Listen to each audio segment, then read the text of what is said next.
स्वागत है आपका आपके अपने द MSQI चैनल पर, जहां पर हम देखते हैं मांगा की स्टार्टिंग होती है, जहां पर हमें दिखाए जाते हैं काफी बड़े बड़े टाइटन्स और कोई बता रहा होता है स्काई टाइटन्स वही ये ऐसे पर्सन थे जो कि इस धरती पर सबसे पहले चले थे।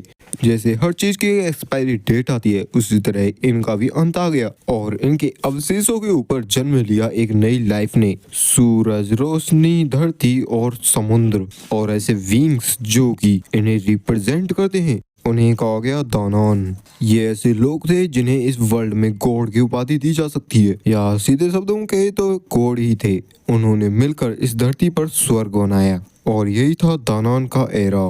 फिर भी टाइम गुजरता गया और इस पैराडाइज पर आने लगे कुछ नए गेस्ट्स। वे थे काफी छोटे और काफी कमजोर स्पीसीज, लेकिन उनके फायर टाइप पैशन और उनकी एंडलेस क्यूरियोसिटी को देखते हुए दानान ने उनका पोषण किया, जिन्हें गोइडेल कहा जा सकता है या फिर ह्यूमन भी, जैसा कि हम उन्हें इस नाम से जानते हैं। दानान ने उन्हें सिविलाइजेशन और मैजिक को गिफ्ट किया और वे गोइडेल अपनी डेवलपमेंट को कंटिन्यू रखे। फिर भी ह्यूमैनिटी कभी नहीं रुकी।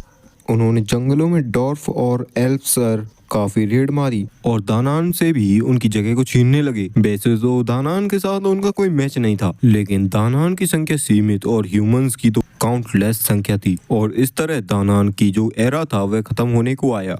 जिन दानान ने ह्यूमैनिटी को पालन पोषण किया, उन्हीं का अंत ह्यूमंस द्वारा किया गया। इतना सब कुछ हो जाने के बाद भी दानान ने चाहा कि ये ह्यूमंस और ये पूरा वर्ल्ड शांति के साथ एक साथ रहें। इतना सब हो जाने के बाद आखिरी दानान बचा, जिसकी आत्मा ने जन्म भी इसी विश को लेकर किया था। वह थी मैं, दानान ऑफ जस्टिस, एरन डानुआ। मैंने ह्यूमंस को जस्टिस का पाथ गाइड किया और मेरे डिसाइपल्स को हिस्ट्री में हीरो के नाम से जाना गया। फिर भी मैं इस पूरे वर्ल्ड में अकेली दानान रह जाने की वजह से मुझे अकेलापन खाने लगा।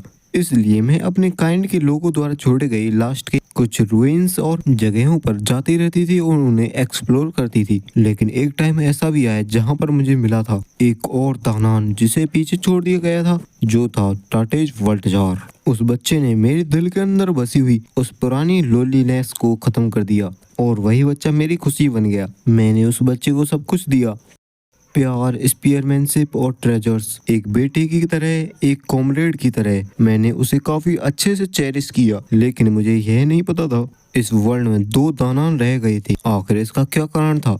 कुछ दानान जो कि चाहते थे कि दुनिया में ह्यूमंस और भाग्य के सभी लोग शांति के साथ रहें, इसलिए उन्होंने अपने पीछे छोड़ा दानान ऑफ जस्टिस। लेकिन जो दानान ह्यूमैनिटी को खत्म करना चाहते थे, उन्होंने अपने पीछे छोड़ा दानान ऑफ रिवेंज। जब टाटेज वल्टजार ने इस दुनिया की हिस्ट्री के बारे में सुना और अपनी आइडेंटिटी के बारे में जाना, तब दानान ऑफ रिवेंज यानी कि टाटेज वल्टजार ने ट्राई किया ह्यूमैनिटी को पूरी तरीके से खत्म करने का और गॉड्स के लिए एक नया पैराडाइज बनाने का। और यही कारण था कि जिस वजह से हमने 80 साल पहले उस काम को रोका और टाटेज वल्टजार को मार डाला। लेकिन इसके बदले में मैं काफी ज्यादा घायल हो गई और इस जगह पर सील हो गई। इस जगह पर सैडो कासल में मैंने सोचा था कि टाटेज वल्टजार मारा जा चुका होगा, जब तक कि मुझे ये खबर नहीं मिली।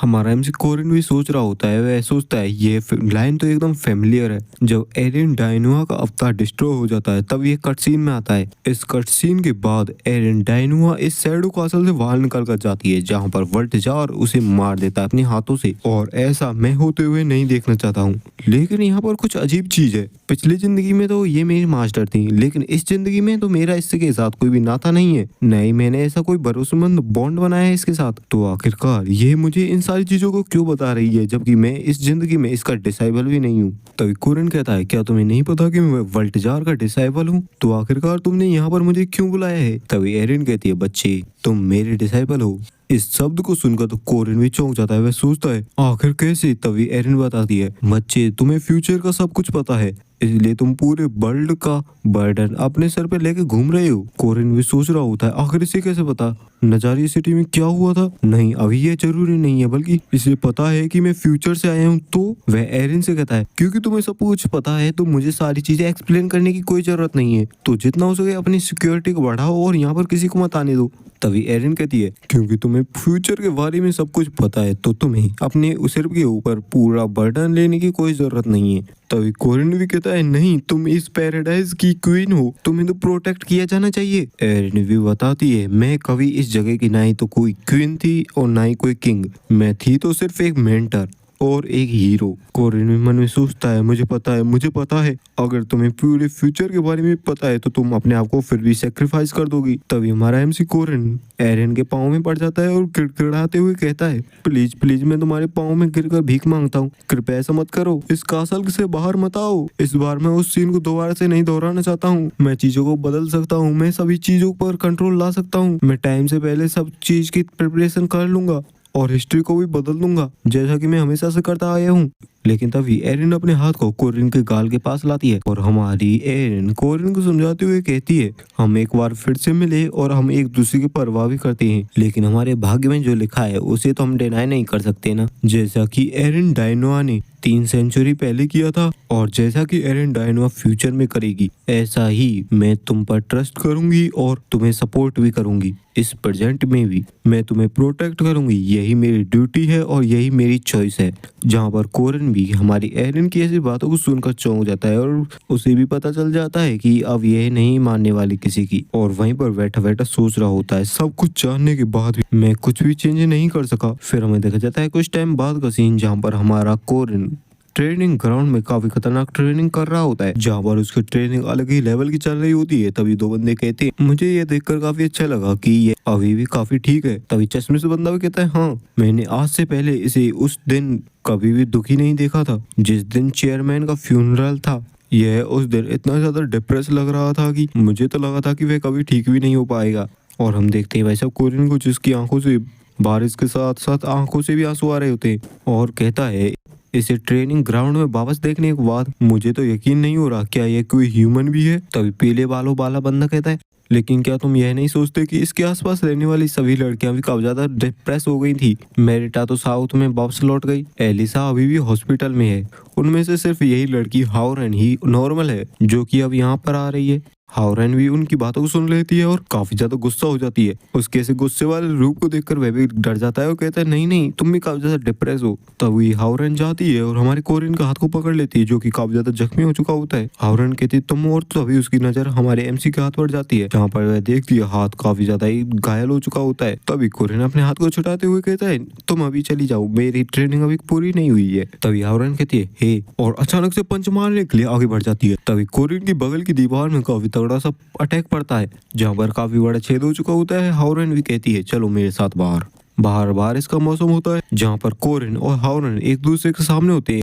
कोरिन भी पूछता है आखिरकार तुम्हें क्या चाहिए। हाउरेन कहती है अंदर अच्छा स्पेस नहीं था तो मैं तुम्हें बाहर ले आई, और तभी अचानक से आगे बढ़ जाती है और कहती है चलो फाइट करते हैं। हाउरेन के अचानक से ऐसे मुंह को देखकर कोरिन भी काफी ज्यादा चौंक जाता है और हाउरेन के अटैक को डिफेंड करने के लिए अपने स्पीयर का यूज करने लगता है। हाउरेन का पंच हमारे कोरिन के स्पीयर से टकराने वाला होता है लेकिन वह अपने पंच की डायरेक्शन को बदल देती है और इस स्पीयर के अटैक को अवॉइड कर लेती है। कोरिन भी चौंक जाता है और मन में सोचता है क्या इसने इसे अवॉइड कर दिया, और मन में सोचता है ग्रुप प्रोजेक्ट के बाद से ही मैंने इसे मार्शल आर्ट सिखाना शुरू किया है, लेकिन क्योंकि ये अपनी अलग ही फिजिक के साथ पैदा हुई है जिस वजह से यह कभी भी मार्शल आर्ट्स को प्रैक्टिस नहीं कर सकती। यह आसानी से स्पीयर के अटैक को झेल सकती थी फिर भी इसने इस अटैक को अवॉइड किया। यह तो कुछ ऐसा नहीं था जिसे मैं प्रेडिक्ट कर सकता था। तभी हाउरेन रख के पंच मारती हमारे एमसी कोरिन के चेहरे पर, जिससे कोरिन तो नीचे गिर पड़ा होता है और वह सोच भी रहा होता है आखिरकार ये चीजें इसने कहां से सीखी। लेकिन जैसे ही आंखें को खुलता है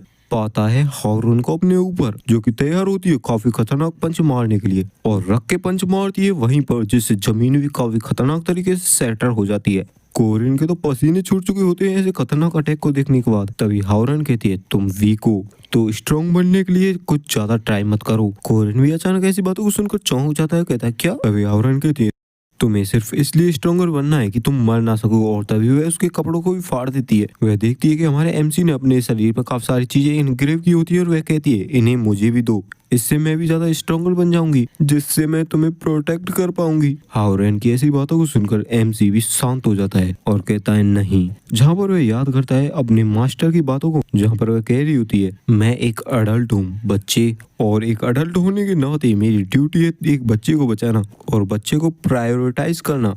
और कहता है मैं तुम्हारे जैसे बच्चे को इन चीजों को नहीं दे सकता। यह कोई ऐसी पावर नहीं है जो कि तुम्हारे जैसे टैलेंटेड बच्चे को यूज करनी चाहिए, मेरे जैसे एक पावरलेस बच्चे को छोड़कर, क्योंकि इसमें रिस्क काफी ज्यादा है। तभी हावरन कहती है तुम गलत बोल रहे हो।